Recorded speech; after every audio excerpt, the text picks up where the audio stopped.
John Ronald Reuel-Tolkien зохиолыг бичсэн Sarah Stephen King-ийн зохиол хараас ч юу ч болж чаддаггүй. Тамд очиж өдгөрөө гэсэн чичээд зөвхөн хоёрын зөвхөн зочисхийн сэрлээ. Ганагийн сүгт тавтай морил. Цогтбаатрын ууган баярын зохиол Хайрын аялгуу.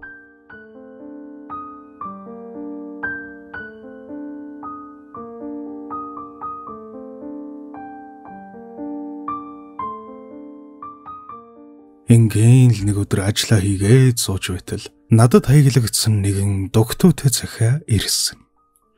Би тэрхүү хэдэн ширхэг бичгийн зааснаас бүрдсэн захиаг дэлгэж үзээд чухам хэн нь юу бичсэнийг хэл шимтэн сонирхож билээ. Тэр үедээ уг захиаг уншсанаар миний амьдрал оронгоор өөрчлөгдөнө гэдгийг би таанч таамаглаагүй. Уг захиа эхнэрээс минь надад хаяглагдсан байсан. Миний цаг үргэлж хайрлаж түшиж тулж явсан хань минь надаас уйдаж залхаад өөр хүнийг сонирхох болсон тухай уг цаасан дээр бичсэн байж билээ. Би өөрийнхөө ямар их сэтгэлээр унаж урам хугаран зовж шаналж байсныг үгээр илэрхийлж чадахгүй. Амьдрал гэдэг нэг дураа өрхөр хүнд хүссэн бүгдийг нь ямарч харамгүй өгдөг гэрнэ. Дургүйгээ хүрхээр өгсөн бүхнээ буцааж авдаг энэрлгүй нэгэн гэлтэй. Би хүн болсоор тэгтэл анх удаа амьдралд голдоо ортол гомдож үлээ. Ямар ч хүсэл мөрөөдөл байхгүй болж идэхгүй сул дорой нэгэн болсон. Чухам л өөрийгөө ч танихаа болж дэлхийн ертөнцийн бүхэл юмсыг үзэн ятмаар ч юм шиг болоход би намайг ингэтэл минь гомдоосон их нэртэйгээ дахин хизээч уулзахгүй гэж шийдсэн. Тэр цаг үеэс хойш эдүгэ бүтэн 2 жил өнгөрчээ.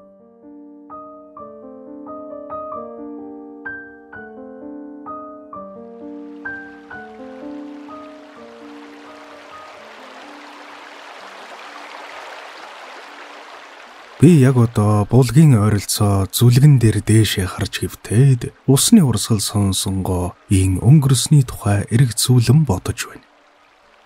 Цаг хугацаа гэдэг санаанд ормгүй хурдан бас хөө амьдрал тааж хэлхийн аргагүй төсөөлж байгаагүй үйл явдлаар дүүрэн байх юм да. Хамтын амьдралаа улам хөгжүүлж ирээдүйд хүүхдүүдтэй болж тэдэнтэйгээ хамтдаа өнгөрүүлэх тэрхүү жаргалтай өдөр хоногуудын тухай төсөөлөл маань өнөөх хэрн сэтгэлээс бүрэн гарч өгөхгүй зовоосоор.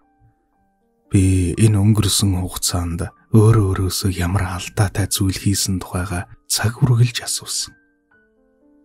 Харамсалтай нь би юу ч олоогүй. Хэрвээ надад ямар нэгэн буруу байгаа гэдгээ би олж мэдсэн бол ямар ч эргэлзээгүйгээр эхнэрээсээ уучлал гуйхал байсан. Таанч миний аз дутаж надад тийм боломж олдоогүй. Тиймээд би чадах бүхнээрээ аль байдгаараа хичээж байсан. Гэвч амьдралаа санснаар болохгүй доо. Сэтгэл минь намайг эхнэртэйгээ уулзах хэмээн яаруулж байсан ч оюун бодол бартам зан намайг хэрэггүй гэж ядгасаар өнөөдрийг хүрсэн нь энэ.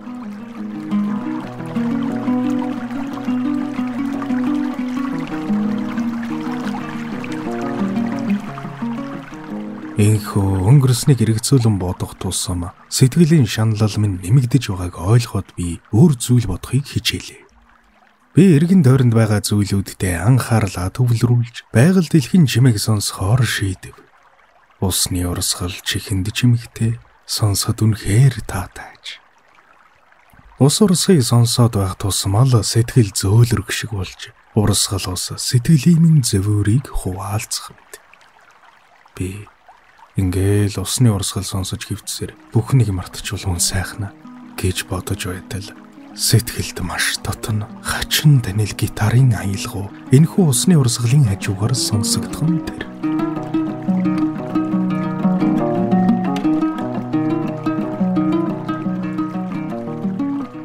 Хөвтөж байсан газараасаа өндийгөөд эргэн тойрноо харлаа.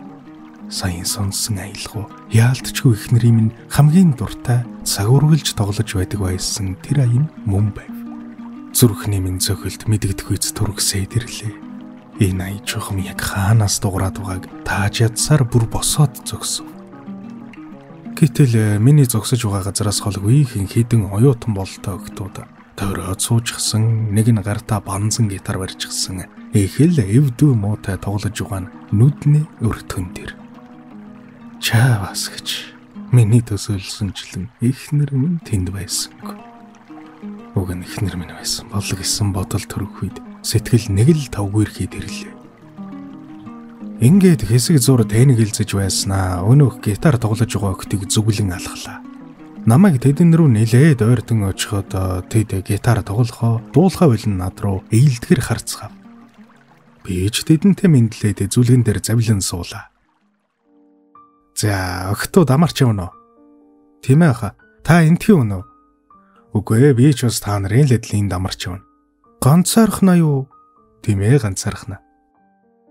Намайг ингэж хариулахад нилээд аман цар болол та нүдэн гэлалцсан нэг охин над руу сэглэггүй харцаар харж байснаа. Та чинь эхнэрээ яаж хаад ганцаараа явж байдаг үлээ хэмээн жуумалзан асуулаа. Би нэг дуурах гэснээ юу гэх юм мэдэхгүй. Гацаж өрхөөд дэмийл хоолоогоо засав. Ахгүй минь, эхнэрээ өргөчхөд энд ингээд мань митийн эр хөнгөө яваа охтуудыг сонирхоод явж байгаа юм биш үсттэй. Өнөөх аман цар охин жуумалзан ингэж хэлэхэд би цочих мэт болов.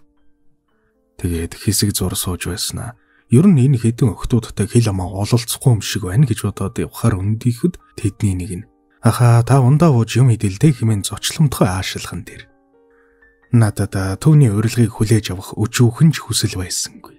Харин зөвхөн эхнэрийнхээ амнаас л сонсдог байсан тэр танил улсан дуу банзан гитарын уянгалаг аялгауны учрыг л олохыг хүсэж байв.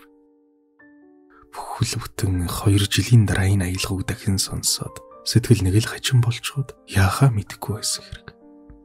Би юу ч хэлэлгүй яваад өгөх гэснээ болж ахт нь юм идэх хүсэл алгаа. Гэхдээ дайлсанд баярлаа.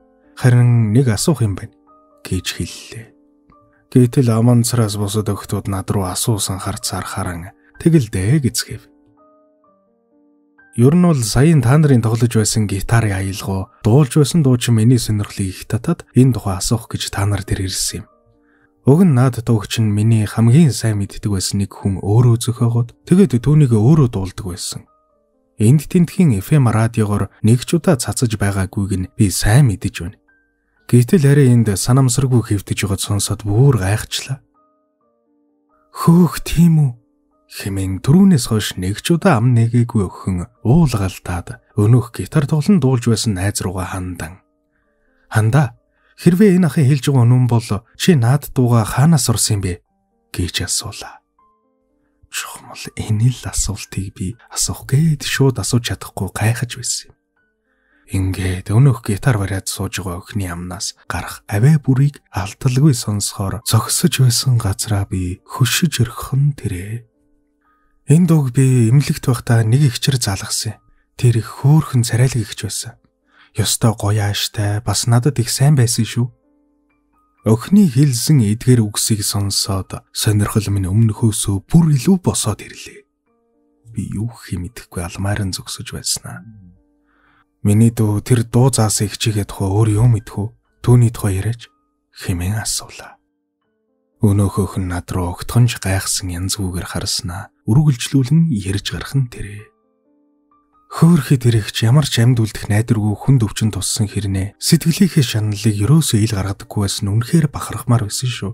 Тэр ихчээс надад үлдсэн хамгийн гоёуг бол бусад хүний хайрлагтаа өөрийгөө ч золиосолж чадж байвал чи утга учиртай амьдарсан гэсэн үг. Гоё байгааз. Тэр ихч өөрөө хүний гарт орж амьдрах найдваргүй болсноо мэдмэгцээ өөрийгөө тоолгүй хайртай хүнээ явуулчихсан. Тэр ихч зүгээр л нэгэнт хорт хавдар тусаж эдгэрэхгүй болсон болохоор нөхөртөө худлаа хэлж гомдоогоо салсан байсан. Би тэр ихчийг их өрөвдөж байсан шүү. Үнэхээр өрөвдөлтэй, бас их бахархмаар. Тэр ихч эмчээс гуйсаар аваад өөрийнхөө тасад гитар оруулаад сая миний дуулж байсан дууг өөрийгөө хүчлээл дуулдаг байсан. Би энэ зовиртой байгаа нь харваас андаршгүй хэрнээ явуулж арваагаад байхгүй дандаа л инээж идэг гэсэн. Би тэр ихчийн дуулахыг нь сонсох их дуртай. Тэгээд хажууд нь суусаар аваад сурцсан байхгүй юу? Уг нь маш гоё дуу байсан ч тэр ихч өрөөсөө радиогоор цацуулахгүй гэдэг байсан. Охины инхүү ярихыг сонсоход зүрх минь бацлах шиг боллоо. Тэгээд би тэр ихчин чинь нэрийг хэн гэдэг байсныг санаж байна уу хэмээн яран асуулаа. Гэтэл өнөөх охин сувд гэж хэлээд над руу энэ ер нь юун хүн юм болоо гэсэн асуусан харцаар харах нь тэр. Совд гэсэн эхнэрийнхээ нэрийг сонсоод хамаг ухаан балардчих шиг болов.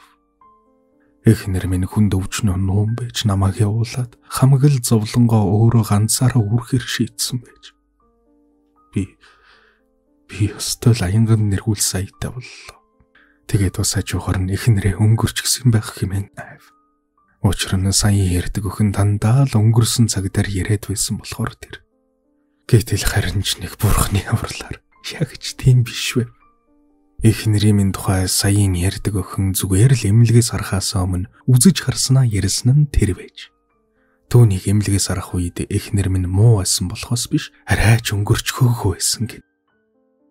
Үүнийг сонсоод дотор онгойх шиг болохын хажуугаар бас хүү айж сандарсан санаа зовинсан байдал хамаг сэтгэлийг минь уймүүллээ. Магадгүй эхнэр минь одоо өнгөрчихсөн биш байгаа та гэсэн аимшигтууд л намайг эмнэлэг рүү яаруулах нь тэр. Би өхнөөс яран байж эхнэрийнхээ хэвтэж байсан эмнэлгийн хаягийг авч тэр дороо гарч тавхиад үдээс хойхон эмнэлэг дээр очлоо.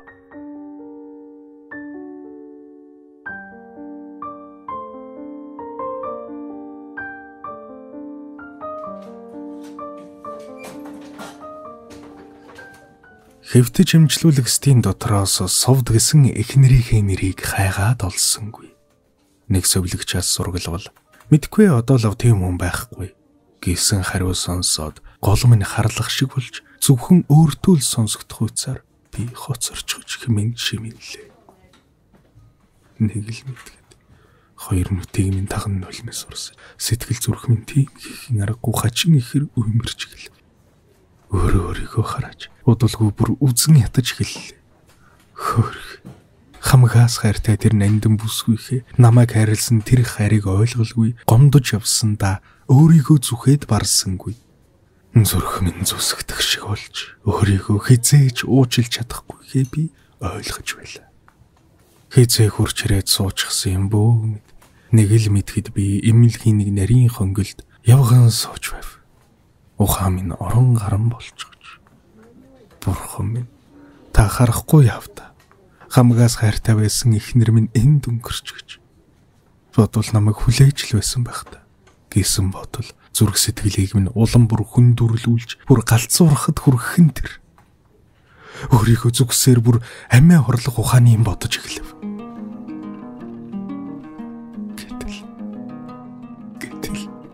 Гэтэл яг мөчөд би цайфрынгийн хантай эмнэлгийн нарийнхан хонглын хаа нэгтээс эхнэрийнхээ тоглож байсан өнөөх хаяг олж сонслоо. Өөртөө хийм сонсож байна гэж хэлсэн ч энэ бодлыг минь үг үсгэх гэсэн мэд өнөөх гитарын уянгалаг аялгау улам бүр тодоор сонсогдоход би өөрийн ирэхгүй тэр аялгау гарч байгаа зүг рүү яарав.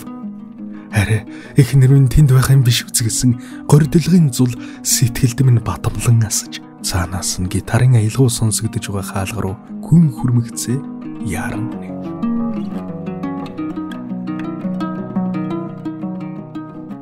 Харамсалтай тэнд эхнэр минь байсангүй.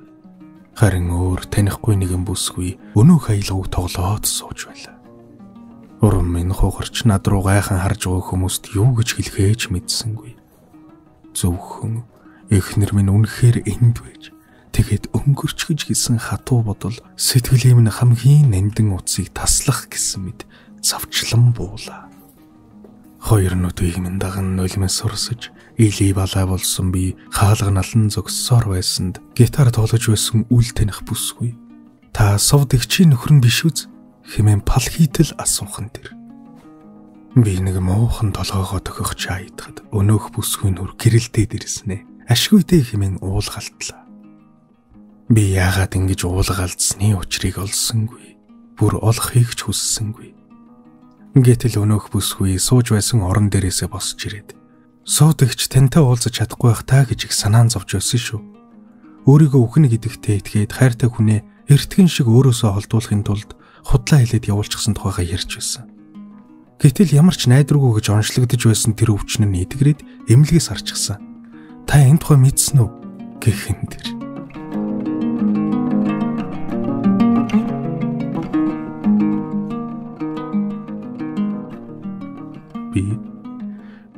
Би өөрийнхөө сонссонд итгэсэнгүй.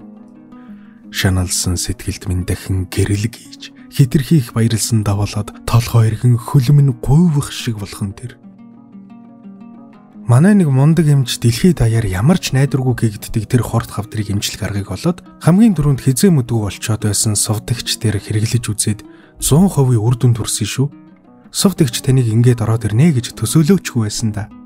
Хэдийгээр дахин амьдрах болсондоо хязгааргүйх баярлж байсан боловч танаас салсандаа харамсаад эмнэлгээс гарахдаа дахин л санаа алдаад байсан. Та одоо сувдагч тэр очин үсттэй. Энийг орхиод явчихсан байлээ гэд өнөөх баярын мэдээ дуулгасан бүсгүй над руу банзан гитар Survive.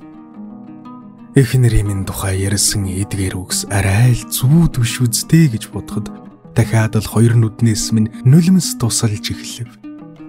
Гэхдээ энэ бол баярын нулимс байл. Баярлсан сэтгэлээ барьж дийлэхгүй эхнэрийнхээ барьж байсан гитарыг атхан зогсохдоо би бараг л орчноосоо тасарч гаж.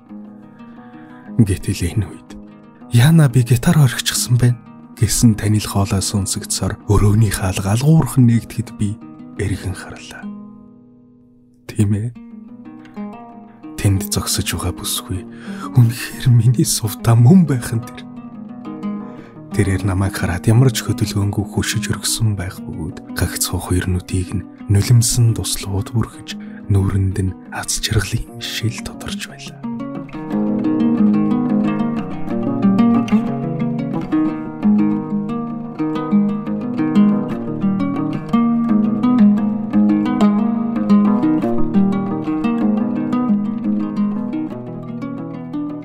Цаг хугацаа гэдэг санаан доромгүй хурдан бас хөө амьдрал тааж хэлхийн аргагүй төсөөлж урамгүй үйл явдлаар дүүрэн гэдэг үнэхээр үнэн аж.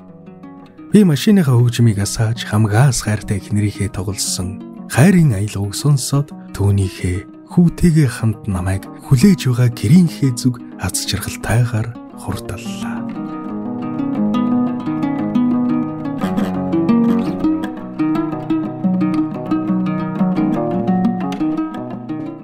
Миний оруулж буй бичлэгүүдийг цагаалдалгүй, алгасалгүй үзхийг хүсвэл subscribe дарж, хажууд нь байгаа хонхыг дарж идэвхжүүлээрэй.